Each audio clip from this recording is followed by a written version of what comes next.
संघर्ष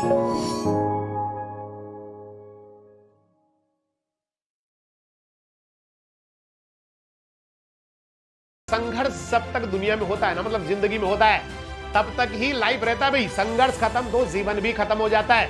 और संघर्ष जो है ना बेटा, दुनिया में शायद ही कोई ऐसा मिलेगा। मतलब एक छोटे से प्राणी को ले लीजिए, एक चींटी जो होती है ना बेटा, उसका भी संघर्ष होता है। वो भी बेचारी बहुत संघर्ष करती है, दीवारों पे चढ़ती है, फिर गिर जाती है। इतना बड़ा अपने बाहर से भी ज्यादा वजन लेके वो घूमती रहती है, यहाँ से वहां जा रही है, वहां से यहाँ जा रही है। भाई संघर्ष चींटी के हिस्से में भी होता है। संघर्ष जो है ना बेटा, सांप भी करता है संघर्ष, इंसेक्ट भी करता है संघर्ष, मेंढक भी करता है, और संघर्ष जो है ना बेटा एक किंग भी करता है, राजा भी करता है, प्रधानमंत्री जी भी संघर्ष करते हैं, तो एक गंगू भिखारी भी संघर्ष करता है। जीवन में संघर्ष तो सभी के हैं। संघर्ष बिना तो जीवन होता नहीं है ना भाई। संघर्ष के बारे में तो कई बार हम बात कर चुके बेटा। संघर्ष तो होना चाहिए लाइफ में। लोग कहते हैं भगवान मुझे इजी गोइंग लाइफ दे, मेरे अंदर खुशियां दे, मेरे अंदर वो करे, भगवान मुझे कभी भी गम ना हो, ईश्वर जो है ना मुझे अच्छा ही देता रहे। भाई अगर आप ऐसा वरदान मांग रहे हो ना, तो मेरे हिसाब से मजा नहीं आएगा लाइफ में। आप कहो कि प्रभु संघर्ष दे, मुझे संघर्ष दे, और उस संघर्ष को जीतने की ताकत भी दे, इतना शक्तिशाली बना कि दुनिया का कोई संघर्ष मुझसे बड़ा ना हो। दुनिया का कोई भी जो है ना, कोई भी जो पायदान है वो मेरी पहुंच से ज्यादा बड़ा ना हो। मतलब मुझे इतना शक्तिशाली, इतना विराट बना कि कोई भी संघर्ष, कोई भी पायदान मेरे से दूर ना हो, मैं उसके ऊपर आराम से चढ़ जाऊं। संघर्ष दे और साथ साथ संघर्ष से जीतने की ताकत भी दे, क्योंकि संघर्ष बहुत जरूरी है। और दुनिया में न जाने कितने ऐसे लोग हुए बेटा, जिनके बारे में सुन के ही मतलब दिमाग फट जाता है कि भाई कैसे कर पाए होंगे वो, कैसे वो टूटे नहीं होंगे। इतने बुरे हालात में भी वो टूटे नहीं। इतने बुरे हालात में सब कुछ लूट गया, बर्बाद हो गया, पूरे हालात इतने बेकाबू हो गए कि उनको लग रहा है अब तो मुझे सुसाइड ही करना होगा। लेकिन ये कायर लोगों का काम होता है बेटा, सुसाइड करना, गलत रास्ते चुनना, सुसाइड करना। ये बहुत ही जो बिल्कुल ही कायर लोग होते हैं उनका काम होता है। जो हिम्मत वाले लोग होते हैं, जो जुनूनी होते हैं, वो तो भैया वहां भी कोई रास्ता निकालते हैं, वहां से भी कुछ ना कुछ। क्योंकि हर संघर्ष जो ना बेटा, उसकी परिणति सुख में होती है। हर संघर्ष की जो परिणति वो सफलता में होती है। हर संघर्ष की परिणति जो होती है वो मुकाम पाने पर होती है।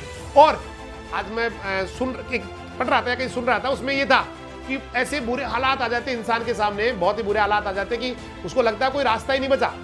बहुत ही बुरे हालात, मतलब आर्थिक रूप से वो टूट चुका होता है, फाइनेंशियली मतलब आर्थिक फाइनेंशियली बहुत बुरा हालात है, इमोशनली उसको बहुत ज्यादा बुरा झटका लगता है। इमोशनली भी वो कई सारे ऐसे रिश्तेदार होते हैं जो उसको कहते हैं कुछ भी नहीं कर सकता, कुछ तेरे से होगा नहीं, इसी में भी वो बहुत ज्यादा टूट जाता है।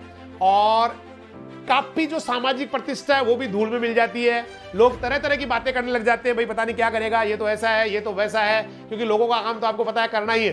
तो ऐसी ऐसी बातें, स्पेशली जैसे कोई बच्ची है तो वो वहां मान लो कहीं तैयारी कर रही है या जा रही, तो उसके बारे में इतने लोग मतलब इतनी बुरी बुरी बातें करते हैं कि सोचिए। तो आप सोचिए फाइनेंशियली बहुत बुरे हालात, बहुत बुरा, पैसा नहीं है, घर वाले परेशान है, रोजाना फोन करते हैं कि साहब थोड़ा सा और मुझे टाइम लगेगा, मैं तैयारी कर रहा हूं, तो हो सकता है 2 महीने 4 महीने और भी लग जाए। अब घर वाले भी परेशान, घर पे क्या करे, कहां से पैसे की व्यवस्था करे। इसके अलावा और दूसरे संघर्ष भी, वहां भी संघर्ष, जहां रह रहे हैं वहां भी संघर्ष, वहां भी कुछ लोग हैं जो बड़ा मतलब अपने आप को ज्यादा वो करते हैं, दबाने की कोशिश करते हैं, वहां भी संघर्ष। उसके अलावा सोशियली भी संघर्ष, समाज में कोई स्टेटस नहीं है, समाज में कोई पूछा नहीं जाता, आसपास के लोग इज्जत करते नहीं है, आसपास के लोग नहीं पूछते हैं, तो वहां भी बहुत बुरे हालात। इसके अलावा इमोशनली भी घर वाले कहते हैं भाई तू कुछ कर ले या कुछ मरमरा जा, हमसे नहीं हो पाएगा, तो इमोशनली भी बहुत बुरे हालात। और वहां पर कुछ लोग बेटा यू टर्न मार लेते हैं, कुछ लोग वहां से वापस यू टर्न मार लेते हैं, नहीं हो पाएगा, जबकि वो फाइनल स्टेज की एग्जाम बेटा, that was the last and final exam. वो कौन सा एग्जाम था? लास्ट और फाइनल एग्जाम था। लेकिन कुछ लोग वहां से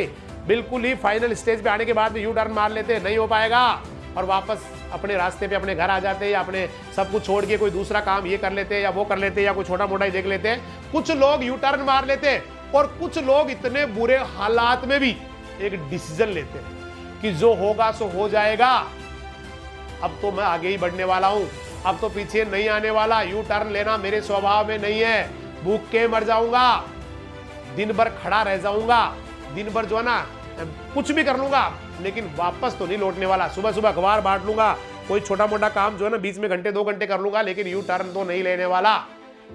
और ऐसे लोग जो ऐसे बुरे वक्त में डीजल, क्योंकि वो लास्ट एग्जाम है ना भाई, फाइनल आ गया, ईयरली एग्जाम आ गया, 4th ईयर का लास्ट एग्जाम है, वो तो लास्ट है। उसके बाद अगर आप 4th ईयर में जाके यू टर्न मार रहे हैं, वापस 1st ईयर में आ रहे हैं, या 12वीं पास ही बनना चाह रहे हैं, वापस 12th पास ही, तो भाई इससे बुरा तो कोई आदमी होगा ही नहीं ना। इस समय तो फाइनली एक ही अब होगा जो हो जाएगा, अब तो मुझे बैक देखना ही नहीं है, पीछे देखना ही नहीं है। तो अक्सर ऐसा होता है कि जब हमें लगे आपने कभी अरुणिमा सिन्हा जी को सुनाओ, उन्होंने कहा कि जब आप बहुत बुरे हालात में हो, आपको लग रहा हो सारी दुनिया आपको छोड़ के जा रही है, सारे लोग आपसे मुंह मोड़ रहे हैं, सारे लोग जो है ना आपसे दूरियां बना रहे हैं, तो ऐसे हालात में एक बार रुक के सोचना, एक बार रुक के सोचना और फिर आगे बढ़ना, एक कदम आगे बढ़ाना। जैसे आप थोड़ा सा आगे बढ़ेंगे, अचानक आपको लगेगा जो लोग आपको छोड़ के जा रहे थे, जो लोग आपसे दूरियां बना रहे थे, जो लोग आपको अकेला अलग थलग कर रहे थे, वो लोग वापस आपके साथ आ जाएंगे, क्योंकि वो आपका सबसे बड़ा एग्जाम है। वो सबसे बड़ा एग्जाम है। उस एग्जाम में अगर आपने एक कदम भी सही दिशा में बढ़ा लिया, फिर आप पर लोगों का विश्वास हो जाएगा, लोग आप पर बिलीव करना शुरू कर देंगे, लोग आप पर दांव खेलना शुरू कर देंगे। इसका मतलब ये कुछ कर सकता है, ये पागलपन इस आदमी के अंदर है, ये कुछ आगे बढ़ सकता है। तो ऐसे हालात में केवल कदम आगे बढ़ाने बेटा, क्योंकि वो मैंने कहा ना फाइनल एग्जाम है, वहां से अगर आपने यू टर्न ले लिया तो वापस फर्स्ट ईयर में आ जाओगे, वापस जो है ना आपको फर्स्ट ईयर में एडमिशन लेना पड़ जाएगा। तो ऐसी स्थिति में जब सब कुछ खराब हो, उस हालात में भी जो लोग कदम आगे की ओर बढ़ाते हैं, वही एक दिन चैंपियन कहलाते हैं, वही एक दिन तूफान बन जाते हैं, वही एक दिन दुनिया को हिलाते हैं, वही एक दिन दुनिया को चलाते हैं। और कोई मुश्किल नहीं है बेटा। आजकल तो मैं ऐसा ना कई सारे ऐसे लोगों को सुन रहा हूँ जो एक साल में आईएएस बन गए, है ना, जिनके घर वाले पिताजी जो थे वो पंचर निकालते थे, माताजी ये करती थी, घर घर, है ना, और ऐसे बुरे हालात के बावजूद भी, और एक्सीडेंट हो गए। एक खान भाई को सुन रहा था मैं, जो 22 साल की उम्र में आईएएस बन गए, 22 ईयर्स ओल्ड ओनली। आज बेटी सुना रही थी कि पापा सुनो इनका, तो मैं उनका सुन रहा था। वो कह रहे मेरे एक्सीडेंट हो गया बिफोर 1 मंथ, मेरा इंटरव्यूअर एक्सीडेंट हो गया, मेरे यहाँ चोट आ गई, लिगामेंट खिंच गए, चला नहीं जा रहा, सॉरी एग्जाम से ठीक पहले, एग्जाम से 1 घंटे पहले मेरा एक्सीडेंट हो गया, बहुत बुरे हालात, स्कूटी जो थी ना वो स्लिप हो गई। अब मैं सोच रहा था क्या करूं, मेरा दिमाग जो है ना सुनसा हो गया, और मेरे हाथ में फ्रैक्चर हो गया था, सारे जो है ना टूट फूट गए। लेकिन मैंने अपने आप से पूछा, मैंने अल्लाह को धन्यवाद दिया, अल्लाह ताला को, कि मेरा जो राइट हैंड था वो बिल्कुल सही था। और मुझे लगा राइट हैंड अगर ईश्वर ने, अल्लाह ने, उस खुदा ने मेरा सही रखा है, तो कहीं ना कहीं उनके दिमाग में रही है कि भाई इसको जिताना है। मैं भाई सिर पे पट्टी बांध के, इस हाथ को ना पट्टी करा के, बुरे हालात के बावजूद जाके वहां आईएएस का एग्जाम दे रहा हूं, और वहां पर एग्जाम को न केवल एग्जाम दे रहा हूं बल्कि एग्जाम को पास भी कर रहा हूं। सोचिए आप, 1 घंटे पहले किसी का एक्सीडेंट हो जाए, सिर फूट जाए, पूरा तनाव खिंच जाए, पूरा बॉडी पेन कर रही है, केवल उस अल्लाह ताला ने एक रखा कि इस हाथ को जो है ना उसको नहीं टूटने दिया जिससे उनको लिखना था। और वो बंदा 22 ईयर्स ओल्ड, हिंदुस्तान की सबसे, मतलब आईपीएस है, अभी आईपीएस है, सेकंड वाला जो नौकरी होती है, जो पुलिस की सबसे बड़ी नौकरी होती है, और आईएएस के बाद सेकंड जो नौकरी होती है आईपीएस है। 22 ईयर्स ओल्ड है बेटा, 22 साल की उम्र है। भाई आप भी 18, 19, 20 के तो हो ही गए होंगे, आपसे 2 साल बड़े, उस समय तक वो आईएएस बन गए, और वो भी फर्स्ट साल के। तो बहुत सारे ऐसे लोग हैं बेटा जो हारते नहीं है, हिम्मत हारते नहीं है, क्योंकि जिंदगी इम्तिहान लेती है भाई, जिंदगी तो बनी इम्तिहान लेने के लिए। अब हमें सोचना है कि हमें उस इम्तिहान में पास होना है या वापस लौट जाना है। रास्ता भाई ऑप्शन होता है हमारे पास, चॉइस तो हमारी चलती है, हम चाहे तो आगे जा सकते हैं, हम चाहे तो वापस जा सकते हैं, वहां तो किसी और की मर्जी चलनी नहीं है।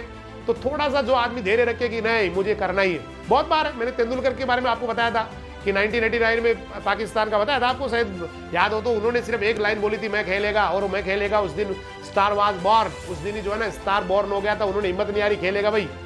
काफी स्टूडेंट ने सुनी होगी, मैंने सुनाया था पहले एक बार। तो काफी बुरे हालात में भी जो लोग हिम्मत नहीं हारते हैं। और ये वाला जो है ना भाई, ये जो टाइम था, ये तो और भी ज्यादा यूं था कि जो बच्चा घर पे है, क्योंकि घर पे क्या पढ़ाई का माहौल नहीं होता बेटा, सही बता रहा हूं आपको, बिल्कुल माहौल नहीं होता है। और ऐसी स्थिति में जो बच्चा माहौल बना ले पढ़ाई का, माहौल नहीं होता, आप मान लेना इस चीज को घर पे कभी भी, क्योंकि पढ़ाई का माहौल वहां होता है बेटा जहां पर सारे लोग पढ़ रहे होते हैं। जो लोग एथलेटिक्स के लिए दौड़ लगाते हैं, या एथलेटिक्स जो करते हैं ना जो लोग, वो लोग हमेशा स्टेडियम में जाके दौड़ लगाते हैं, क्योंकि वहां माहौल होता है, वहां हर कोई खेल रहा होता है, हर कोई दौड़ रहा होता है, तो ज्यादा बढ़िया कर जाते हैं। अकेले रोड पर आप 2 दिन, 4 दिन, 10 दिन, 15 दिन ही दौड़ पाएंगे, क्योंकि रोड पर दौड़ने का माहौल नहीं होता है।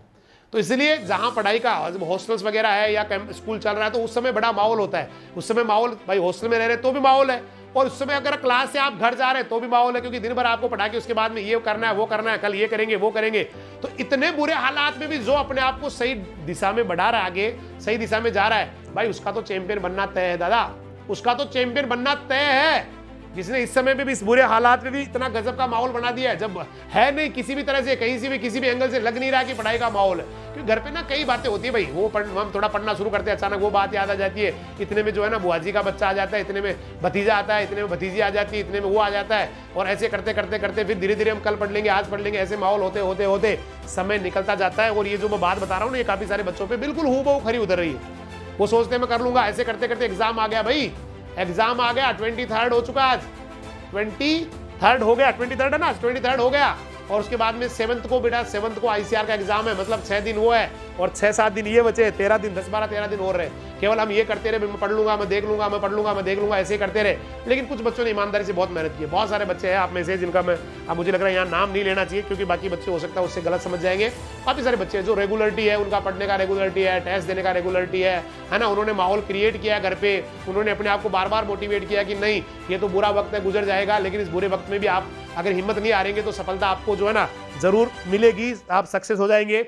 ऐसे हालात में आप लोग, ऐसे हालात में भी आप लोग अपने आप को जो संभाल गए ना भाई, जो अपने आप को सही दिशा में, काफी सारे स्टूडेंट जो बहुत अच्छे थे, मैं कई स्टूडेंट्स के बारे में बैठा सोचता हूँ कि यार वो बच्चा जो सबसे अच्छा था वो तो कभी मेरे को, मैंने टेस्ट देते उसको देखा नहीं, कभी उसको जो है ना कहीं और कहीं देखा नहीं, तो फिर वो क्या कर रहा है भाई उसके बारे में सोचता हूँ। वो शायद हो सकता है नहीं सोच रहा होगा, भगवान कसम क्या कह रहा हूँ, मैं उनके बारे में इतनी बार सोचता हूँ कि यार वो बच्चा अभी इस समय क्यों टेस्ट नहीं दे रहा, वो बच्चा इस समय क्लासेस क्यों नहीं ले रहा।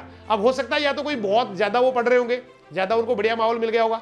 बाकी अमूमन जो बच्चे हैं ना इस तरह के, जो अपने आप को ऐसे माहौल में नहीं सहेज पाते हैं, वो थोड़ा सा पिछड़ जाते हैं बेटा, और जिसने सहेज लिया, जिसने अच्छा कर लिया, वो गजब कर जाते हैं। तो ऐसे हालात में अपने आप को संभालना सीखो, क्योंकि समय तो बेटा किसी का इंतजार नहीं करता है। ये एग्जाम तो होना है, ये आपका इंतजार नहीं करेगा भाई आप संभलोगे उसके बाद में फिर आगे बढ़ जाना है ना। हो सकता है बढ़ भी जाए, मैं ये नहीं कह रहा हूँ 7-8 को हो ही जाए, हो सकता है बढ़ भी जाए, लेकिन वो आपके इंतजार के हिसाब से नहीं बढ़ेगा, वो भाई दुनिया का जो हालात है उसके हिसाब से होगे। वो अगर आगे बढ़ेगा तो आपके हिसाब से जो है ना, आपको दुनिया का सिस्टम के हिसाब से जो है ना, टाइम के हिसाब से आपको चलना पड़ेगा। टाइम आपके हिसाब से रुक नहीं पाएगा, टाइम आपके हिसाब से चल नहीं पाएगा, टाइम आपके हिसाब से जो है ना स्लो हो नहीं पाएगा, या टाइम जो है ना आपके हिसाब से बहुत ज्यादा तेज हो नहीं पाएगा। आपको टाइम के हिसाब से अपने आप को चेंज करना है। तो ऐसे बुरे हालात में भी, और इस समय जो बचे हुए टेस्ट है बेटा, ये जो 15 दिन के टेस्ट है ये तो बहुत इंपॉर्टेंट है। इसीलिए मैंने आपको ये कहा क्योंकि आप सीरियस रहेंगे उसके बाद में ज्यादा सीरियस रहेंगे, इसलिए मैंने सिस्टम को थोड़ा चेंज करके भाई इस तरह से ज्यादा बेटर रहेगा, इसलिए उसको ऐसा किया है। तो आप बेटा माहौल क्रिएट करना सीखिए। माहौल अब हो नहीं सकता कि आप हॉस्टल में चले जाए, हो नहीं सकता कि आप कहीं रूम लेके रह ले, हो नहीं सकता कि आपका दोस्त जो है ना आपके साथ आके पढ़ ले, या आप दोस्त के पास जाके पढ़ ले। अब ये हालात हो नहीं सकते ना ऐसी स्थिति में, तो यहाँ पर फिर क्या करें, यहाँ पर जैसे हालात उसको भाई अपने हिसाब से चेंज करना सीखो। भाई हम अब जो है ना ये करना है, मुझे अब ये पढ़ना है, अब ये पढ़ना है ना, इस तरह से तो ही आप ज्यादा अच्छा कर पाओगे। बाकी तो संघर्ष तो मैंने शुरू में कहा था हर व्यक्ति के जीवन में होते हैं, संघर्ष नहीं है तो जीवन नहीं है। और दुनिया में ऐसे बहुत सारे लोग हैं जिन्होंने अपने संघर्ष का लोहा पूरी दुनिया को मनाया है, जिनके नाम मात्र से हम हिल जाते हैं। बोला इतना संघर्ष किसी के जीवन में कैसे हो सकता है, इतना संघर्ष कोई कैसे कर सकता है। और भाई एक बार मैंने आपको एक क्लास के अंदर एक कहानी सुनाई थी। मैंने कहा था कि एक बार एक व्यक्ति 1888 की बात है, एक इंसान होते हैं सुबह सुबह और अखबार निकाल के वो अखबार पढ़ रहे होते हैं। और जब वो अखबार पढ़ रहे होते तो पढ़ते पढ़ते अचानक उनको लगता है, उनको बड़ा आश्चर्य होता है, ग्रेट एस्टोनिश हो जाते हैं। बोला यार ये क्या लिखा हुआ है इस अखबार में, क्योंकि उनकी खुद की ही मौत की खबर उस अखबार में छपी होती है। और उनको लगता है मेरी मौत की खबर, और भाई उनको तो बड़ा एक आश्चर्य भी होता है, बड़ा दुख सा भी होता है, बड़ा एक आनंद भी आता है। और जब वो अपनी मौत की खबर पढ़ रहे होते हैं तो पढ़ते पढ़ते पढ़ते जब वो थोड़ा सा नीचे पढ़ रहे होते हैं तो वो हिल जाते हैं, क्योंकि उस अखबार में लिखा गया था कि मौत के सौदागर की मौत, मौत के सौदागर की मौत। और ये जो लाइन थी, इस लाइन ने उनको हिला दिया था। मैंने इनकी ऑलरेडी बात कर ली थी, मुझे लग रहा है काफी सारे बच्चे इसको लिख भी रहे होंगे। और ये महान व्यक्तित्व थे जिनके नाम से आज नोबेल प्राइज दिया जाता है, दुनिया का सबसे बड़ा प्राइज। डॉक्टर नहीं थे, अल्फ्रेड नोबेल साहब। अल्फ्रेड नोबेल एक बार अखबार में पढ़ रहे थे तो उनकी खुद की मौत की खबर थी। एक्चुअली उनके भाई की डेथ हुई थी और भाई की डेथ की जगह गलती से उनका खुद का नाम आ गया था। और खुद का नाम जब आया तो अखबार वाले जानते थे सब, क्योंकि बहुत फेमस साइंटिस्ट थे वो, तो उनके लिए आगे लिख दिया मौत के सौदागर की मौत। बस इस लाइन ने उनको झकझोर के रख दिया था, उनको हिला के रख दिया था। उनको बहुत गहरा सदमा लगा था। उनको ये लगा था कि क्या मेरे मरने के बाद ये दुनिया मुझे मौत के सौदागर के नाम से पुकारेगी, क्या मुझे मौत का सौदागर कहा जाएगा, इतना बुरा नाम मुझे दिया जाएगा। क्या मैं जीते जी जो मेहनत कर रहा हूं, जीते जी जो मैंने आविष्कार किए, क्या मुझे उसका रिजल्ट ये मिलेगा। एक्चुअली वो गलत भी नहीं था, क्योंकि उन्होंने जो आविष्कार किया था वो आविष्कार दुनिया के लिए मौत लाने वाला था, किसी के लिए मौत लाने वाला था, इस तरह का आविष्कार था। उन्होंने, आपको ध्यान होगा, डायनामाइट का आविष्कार किया था। और डायनामाइट एक बहुत बड़ा विस्फोटक पदार्थ है। तो उसके बाद उन्होंने डिसीजन लिया, भाई मैं कुछ ऐसा करूंगा कि लोग मुझे अच्छे के लिए जाने। और उन्होंने अपना एक वसीयत लिखा। उस वसीयत में लिखा कि मैं अपनी जो पैसा है उसका बहुत बड़ा भाग जो है ना एक ट्रस्ट के नाम कर रहा हूं और उस ट्रस्ट के थ्रू बैंक में उस पैसे को जमा करा रहा हूं और इस संपत्ति या इस पैसे का जो ब्याज आएगा उस ब्याज में विश्व के सबसे बड़े पुरस्कार दिए जाएंगे, नोबेल पुरस्कार दिए जाएंगे, उनके नाम से दिए जाएंगे और वो नोबेल पुरस्कार मिलेंगे फिजिक्स, केमिस्ट्री, मेडिकल, लिटरेचर और इकोनॉमिक्स के अंदर। और इस तरह से शुरुआत हुई थी नोबेल पुरस्कार की। आज मैं उसी महान व्यक्तित्व के बारे में बात करने वाला हूं, अल्फ्रेड नोबेल, जिन्होंने डायनामाइट का आविष्कार किया था और इस विस्फोटक पदार्थ से इन्होंने इतना धन कमाया था कि जब उनकी मृत्यु हुई थी तो उन्होंने 90 lakh dollar, yes 9 million dollar की धनराशि छोड़ी थी और वो धनराशि जो है ना वसीयतनामा के साथ बैंक में जमा कर दी गई थी और उसी से आज पूरी दुनिया के सबसे बड़े पुरस्कार दिए जाते हैं। तो उन्हीं की बात मैं यहां से करने वाला हूं। वो थे अल्फ्रेड नोबेल, जिनकी संपत्ति से आज चलता है दुनिया का सबसे बड़ा पुरस्कार। ये पुरस्कार शुरू हुआ था 1901 में। बहुत बड़ा पैसा जो जीतता है उसको मिलता है, बहुत बड़ा पैसा, एक गोल्ड मेडल मिलता है और एक मिलता है उनको सर्टिफिकेट। बहुत ही बड़ी बात थी, सर्टिफिकेट मिलता है, बहुत बड़ा पुरस्कार है। और इनका जन्म की बात करें तो अल्फ्रेड नोबेल का जो जन्म हुआ था वो स्टॉकहोम स्वीडन के अंदर, स्वीडन के आप रहने वाले थे, 21 अक्टूबर 1833 को हुआ था। संघर्ष क्या होता है बेटा, इस स्टोरी को सुनने के बाद में आप एक बार विचार करना है।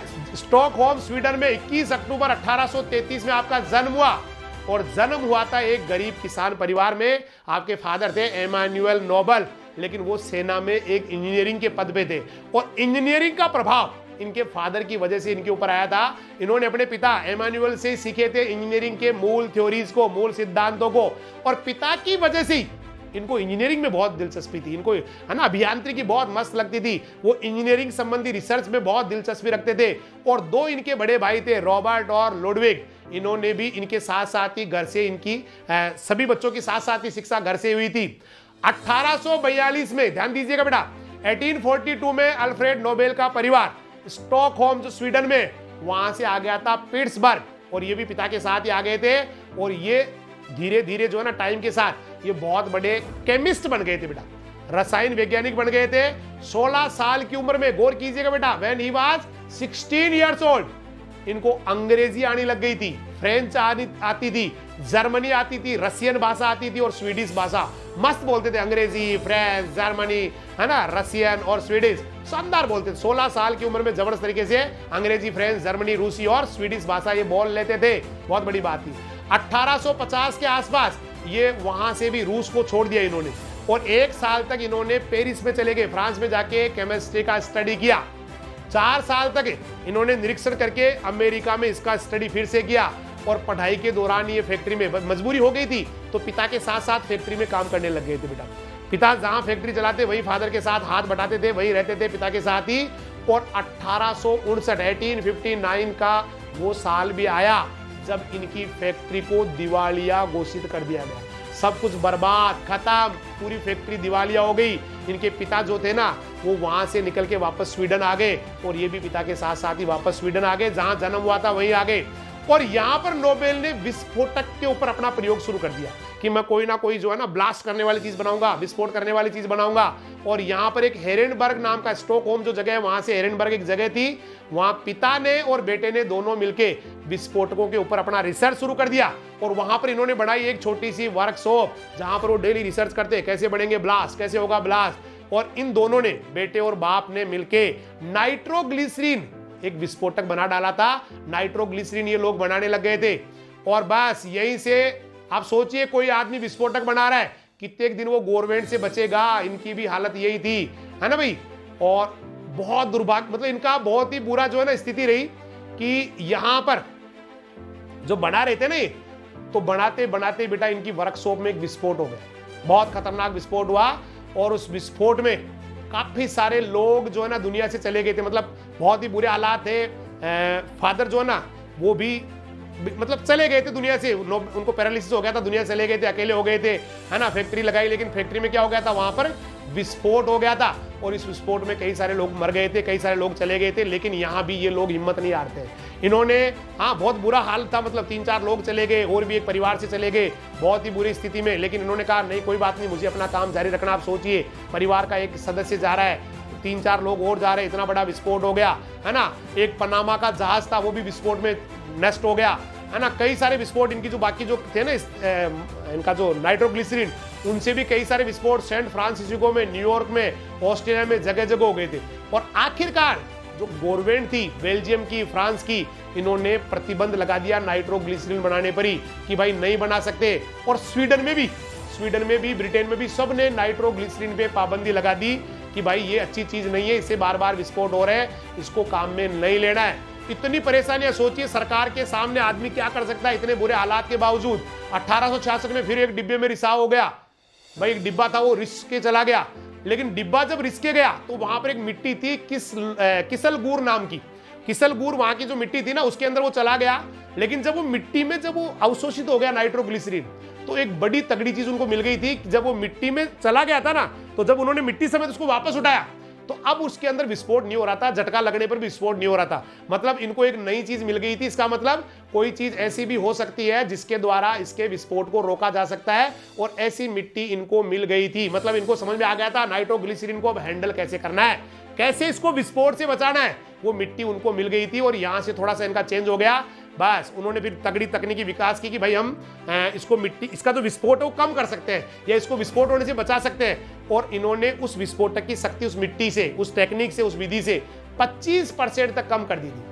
बस उसी विस्फोटक जब 25% कम हो गई नाइट्रोग्लिसरीन, तो उसका नाम इन्होंने रख दिया था डायनामाइट। इसके बाद नोबल ने कई कारखाने खोले, नाइट्रोग्लिसरीन की बिक्री होना शुरू हो गई, क्योंकि अब उसका कंट्रोल आ गया था इनके पास कि अब हम इसको रोक सकते हैं, इसका दुर्घटनाएं नहीं होगी अब, बस। और यहीं से इसका भाग्य जो है ना बेटा, भाग्य का सितारा बुलंदी पे आ गया था। और 1887 में उन्होंने फिर से एक नया विस्फोटक खोजा था जिसका नाम था बैलेंस डाइट। बैलेंस डाइट था, ये पदार्थ जो है ना धुआं रही था, इससे विस्फोट करने के बाद धुआं भी नहीं हो रही थी, और ये नाइट्रोग्लिसरीन ही था, लेकिन वो बिना धुआं करने वाला था, जिन्होंने इसको नाम दिया था बैलेंस डाइट 1887 में। इस बैलेंस डाइट को, जो बिना धुआं का नाइट्रोग्लिसरीन था, इसको अनेक देशों ने बारूद के रूप में इस्तेमाल करना शुरू कर दिया था।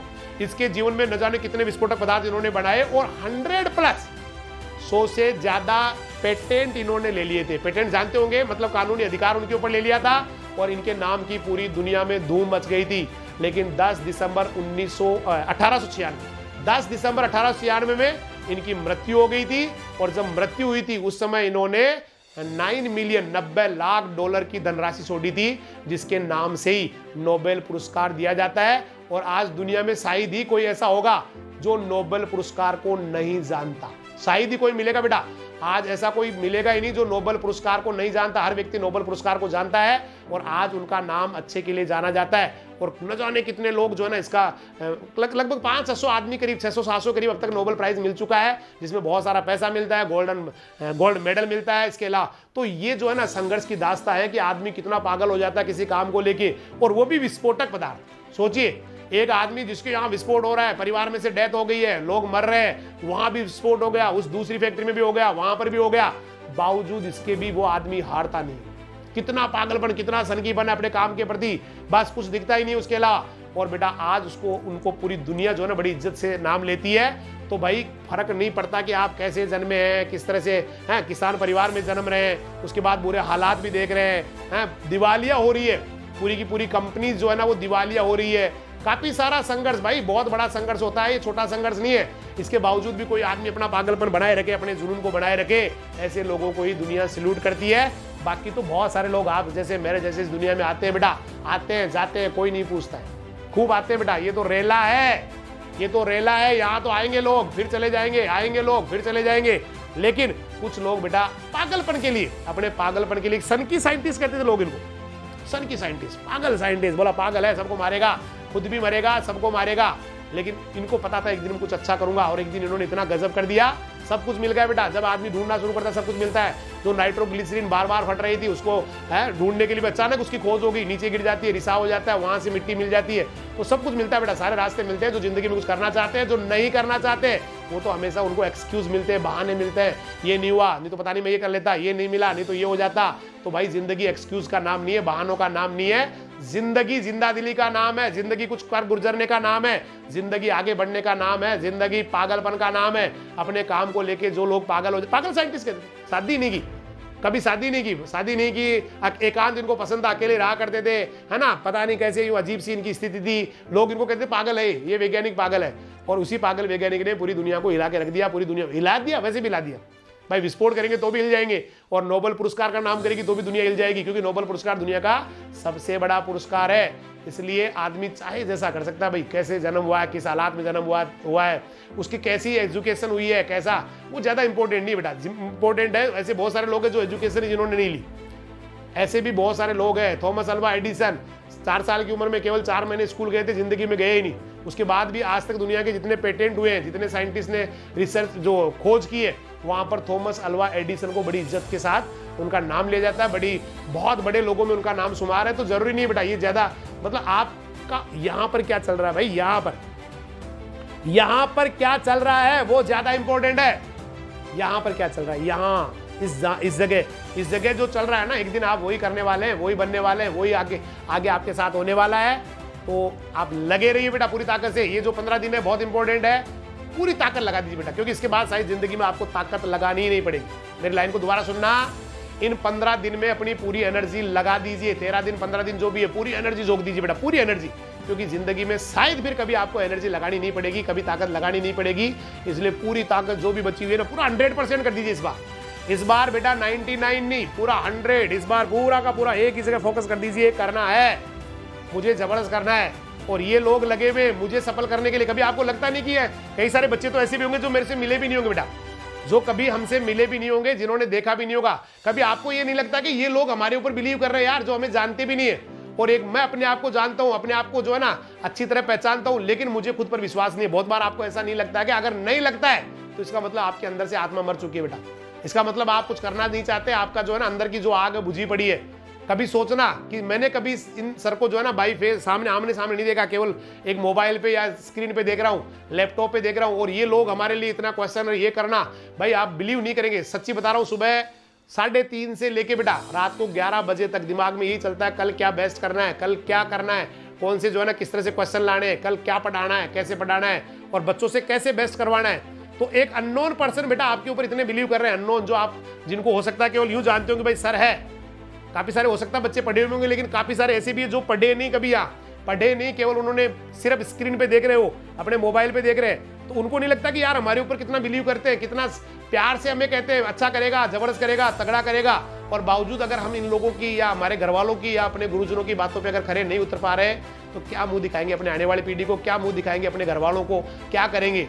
इसलिए बेटा जितना लगाना है ना इस बार, सब छोड़ दो बेटा, सारे काम छोड़ दो, अपना 100%। एक आदमी जब डूब रहा होता है तो उस समय वो बचने के लिए कितना प्रयास करता है, वो 1% गुंजाइश नहीं रखता बेटा, वो अपनी तरफ से पूरी 100% बचने की कोशिश करता है।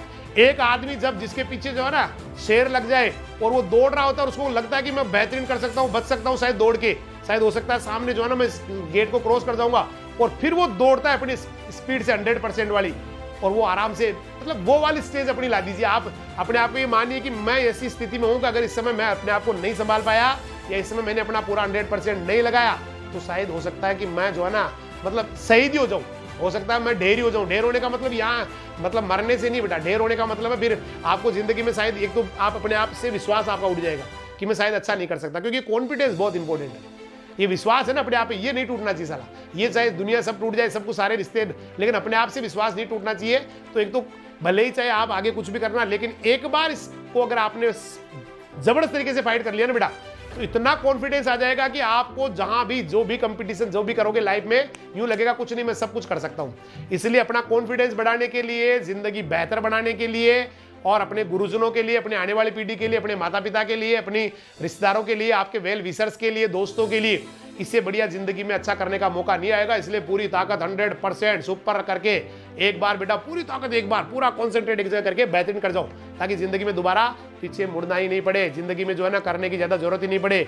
इन्हीं उम्मीदों के साथ मैं आपको देता हूँ बहुत सारी शुभकामनाएं, क्योंकि बार बार एक ही चीज कहता हूँ, हिंदुस्तान आपका बेटा, कल आप इसके सुदृढ़ नागरिक बनने वाले, नीति निर्माता बनने वाले। इसलिए पूरा पावर एक जगह लगा के इस साल बेहतरीन ये वाला 15 दिन सुपर कर जाओ बेटा, जबरदस्त कर जाओ, क्योंकि आपसे बड़ा कोई नहीं है बेटा। हमें भी आपसे बहुत ज्यादा उम्मीद है, हम भी आपसे इतनी ज्यादा उम्मीदें रखते हैं। हालांकि इतना दिमाग पे स्ट्रेस नहीं लाना कि उम्मीद अपनी तरफ से बेस्ट करना चाहिए, स्ट्रेस कभी नहीं लेना चाहिए बेटा, अपनी तरफ से बेस्ट करना चाहिए। मैं अपनी तरफ से बेस्ट करूंगा, जो होना हो जाएगा, लेकिन मैं अपनी तरफ से बेस्ट करूंगा। स्ट्रेस भी नहीं लेना है, दबाव नहीं लेना है कि बहुत ज्यादा उम्मीदें सर ने पाल ली, घर वालों ने पाल ली, है ना भाई। उम्मीदें है बेटा सबको, लेकिन स्ट्रेस लेने वाली नहीं कि आप स्ट्रेस लेके जो है ना ज्यादा है ऐसी वैसी बातें बहकी बातें करने लग जाओ, इतना भी नहीं। मस्त करूंगा, मेरी तरफ से बेस्ट करूंगा, जितना अच्छा कर सकता हूं उतना अच्छा करूंगा, जितना बढ़िया कर सकता हूं उतना बढ़िया करूंगा। बस इसी शुभकामनाओं के साथ कल फिर मिलने वाले हैं। तब तक के लिए सभी को बहुत बहुत धन्यवाद। नमस्कार, जय हिंद, जय राजधानी, सत श्री अकाल, सब्बा खैर, वाहे गुरु दी फतेह, अल्लाह हाफिज, खुदा हाफिज, राम राम से।